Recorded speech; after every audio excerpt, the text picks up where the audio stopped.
guys, it's Roy here at Predator Games and it's time for another review. As you can probably tell, this is Animal Crossing on the Nintendo Switch. Animal Crossing New Horizons, to give it its full title. So I'd just like to apologise for the lack of reviews over the last few months, mainly due to the lockdown, which we're all experiencing still in a slightly lesser way, but it's difficult, isn't it? But this is possibly one of the best sort of games to play in lockdown. It's been hugely popular over that period of time, and I think it still is now. I mean, it's always been a popular game. Its popularity slowly sort of increased over the years. It was originally released in the UK, that is. The very first one was on the GameCube, which I played and loved and used to play it every day for God knows how long. It was initially released in Japan on the N64, and I think the GameCube version was like an enhanced slightly version from the N64, but we never got that, unfortunately. Japan always gets the best stuff, don't they? So yeah, it's been on the DS, on the 3DS, which I think its popularity had a massive surge. Since then, there's been a spin-off on mobile phones, which I've not tried. I don't usually do much mobile gaming. Yeah, and now on the Switch. Yeah, it's hard to explain to people who maybe have never played one before, because however I explain it, and I'll show you a bit of gameplay, it's just gonna look rubbish. Yeah. But basically you move into a town on New Horizons on the Switch. It's an island that you move into. The guy who set it all up is a guy called Tom Nook, who is just here. Yeah, cute little plush. We've got none in stock, unfortunately, so that one's mine. Yeah, you move onto the island, and first of all you're in a tent, and you go around the island digging things up and pulling weeds up, and you sell them to Tom Nook and these two little guys who work with him or for him. Yeah. And you build up your money, and then you can move out of your tent into a house, and then the house gets bigger and bigger, and obviously you have to pay Tom Nook off every single time the amount increases. I'm currently on the last expansion of your house, so I've got 4 rooms on my main floor. I've got a big upstairs room, and now I've got a basement, and I owe him like the currency's bells, so I owe him 2.5 million bells, which I'm slowly paying off. But yeah, so on the island there are different animals who live there, obviously. The thing about Animal Crossing is, I think if you look at it properly, it can be quite a repetitive game. And from each sort of game in the series, Nintendo tweaked the gameplay slightly. For me, this is the best version so far. I'm sure there'll be more, because as I say, it's been absolutely massive. But they've tweaked the formula. They've not tweaked it to perfection. There are some little foibles which stop it from greatness. It's not stop it from greatness, stop it from like being perfect, which not many games are there, let's be honest. Yeah, but I think it's all part of the charm of it. It's quite laid back. You sort of decorate your house. You can now decorate outside on the island, so you can put items all around. You can buy furniture, there's clothes, there's hats, as you can see me just here. This rather sexy ensemble with a Viking hat.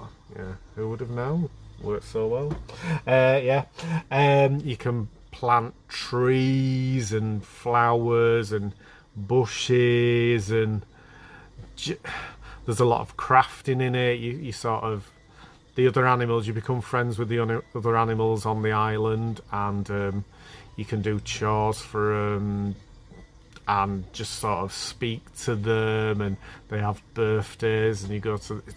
I told you it all sounds very lame, doesn't it? But something about it, if it gets its hooks into you, you're screwed basically. I myself have been playing it since the start of lockdown, and now I play it every day still, and that's been a good 3-4 months, something like that. It's crazy, and it's yeah. There's something about it. It's such a strange thing. I urge everybody to give it a try. It's maybe not for everybody. If you're wanting like a huge action-packed sort of that sort of thing, you've had it. It's not going to happen.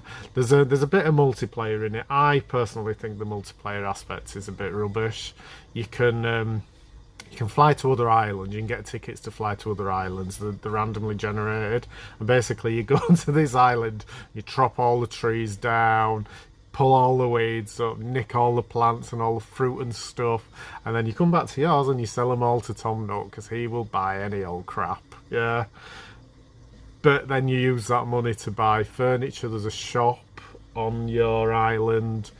Eventually there will be, I don't want to say too much, but there'll be a tailor's place. There's a museum which appears kind of early, so for that you're collecting fossils, and then you can go fishing, and you can either sell your fish or you can donate them to the museum. Insects as well, you can do the same, vice versa. It's just, I mean, it's just a lovely game, and it can be really, really addictive, and Nintendo have put a lot of hard work into it, and they've been sort of adding updates which have added extra things. Like recently they added an update where you can go swimming, so now you go swimming around the island and you can dive for stuff, and you can sell those, like different stuff, like can't think of all crabs. No jokes please. You can catch crabs and just sea creatures, that live on the base of the sea, and you take them to the museum or you sell them. It's stuff like that, and it's great. I mean, the graphics, I think the graphics are perfect for it. They're not hugely amazing, but it doesn't need to be, and they do the job perfectly. As I say, there are a few little foibles, sort of, if you're wanting to craft something. Say if you wanted to make like a shovel. Another annoyance is you've got a shovel, obviously, you've got a net for catching insects, you've got a fishing rod. They break, so you have to make another one, but there's no indicator to tell you when it's going to break. It just breaks, which is a bit irritating. But then you have to make another one, sort of with different resources off the island, such as wood that you've cut off trees and boulders and things like that. But yeah, if you wanted, say if I wanted to craft like 3 shovels, so I've got 2 spare, I can't do them like all together at once. I have to do them one at a time. And it's just little things like that that's a bit like, they could have sorted that, but I don't think they ever will. I think they'll just leave it as that. More updates are promised, which is great. Score wise, as I say, it's not perfect, but I absolutely love it, and I know a lot of people do love it. So for me, I'm going to give it a 9 out of 10. Yeah, it's not a 9.5, it's a 9 out of 10. As I say, there's still a few foibles. I'll quickly show you a little bit, but there's not really much to show you. So this is my beautiful house. Yeah, we'll have a look. You can sort of shake trees and things fall out of them, like some bamboo there. Give it a shake, sometimes something falls out. Yeah, and then you sell it. All these beautiful plants that I've sort of planted. So that is something that needs digging up. It's either a fossil or it's possibly a bamboo shoot with the 2 bamboo plants being there. So yeah, you just walk around. You can go into the other animals' houses if they're in. See if anyone's in. Nah, it's not in. Big Top's out. It's a miserable bugger anyway, yeah. So yeah, you can show you can get a fishing rod, and you can catch insects. I don't know if you can see that. There's an insect there to catch. I'm gonna leave it because I've got that one already. You go fishing. The best time to go fishing is when you actually see shadows of the fish in the water, and then you sort of catch them and, as I say, sell them and whatnot. It's just really, really just a lovely game, and it's highly deserving of a 9 out of 10. I've yacked on too much, as I always do. Thank you for listening, guys, and we'll see you very shortly. We've after this one, we've got a review coming from Danny. Thank you very much, guys. We'll see you again soon.